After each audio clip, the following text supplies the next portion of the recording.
I wanted to mention that this is a piece I wrote. Hold on 1 second, y'all, because I'm about to die of thirst. Would you mind? I'm struggling. I'm so sorry. Well, as he's doing that, I just wanted to let you know that this next piece is a piece that I did in honor of a friend of mine who was on drugs for 30 years of his life and overcame it. And not only did he overcome it, he is doing wonderfully now in the ministry. He's got a beautiful wife with him now. And I just wanted to do this piece because I don't think you never heard it, right? Okay. All right, so I just wanted to do this piece so that you guys can understand. I don't know if anybody in here has ever known anyone who's gone through any type of addiction, any type. Because we all have our own little special little addictions, right? Everybody has them. But I say this to you, I'm a substance abuse counselor, and it's hard. It's hard to overcome anything in this life. So when someone has actually done it and done it with flying colors, they deserve a hand. So let's give them a round. It's awesome. It's awesome. So I wanted to do this piece, and we just grab a drink real quick, y'all.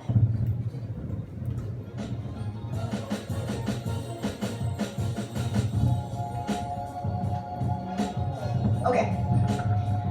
It's entitled, I Arose from the Belly of Darkness, okay? So here we go.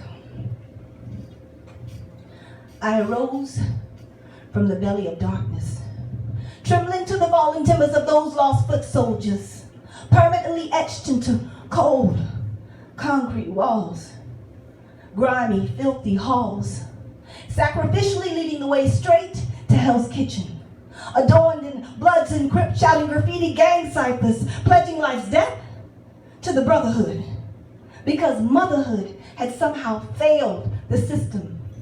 So with each stride and stroke of feet to pavement, I became those streets I laid in.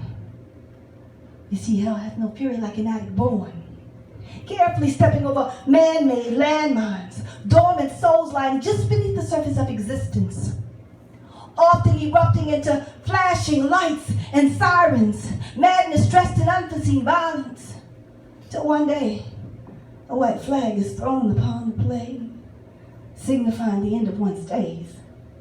Skid Row laughing boldly as yet another soul fades into but a blemish, marking the spot as to where a man, less a home, once lived. See, I remember it oh so well. Those were the days that death and I shared many a loving kiss, when cocaine was my mistress, providing the vital edge needed for me to be free, to ride the carefree wave of ecstasy, leaving me fiending for heavenly bliss atop a death wish, on his way to claim the winning prize. Perched upon the wings of full dismissal, everything that made me a real man. My wife, my children, my job, my God. 3 decades. 3 decades. Serving dishonorably in the armed forces of pipes and addicts and slow drag fanatics with a vice grip. 3 whole decades. Reaping harvest with gamblers and thieves.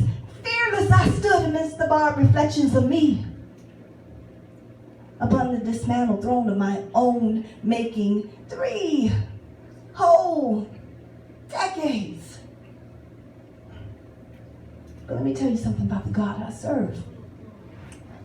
He never gave up on me. When everyone else around me saw a complete and utter failure, he saw a warrior for Christ who would go into those dark places and bring my children home. But all I could see was death. He saw light. My Father came down from heaven and he called out to me. He said, Lazarus, come forth. And like a babe emerging from the womb of consciousness. I arose from the belly of darkness and forever embraced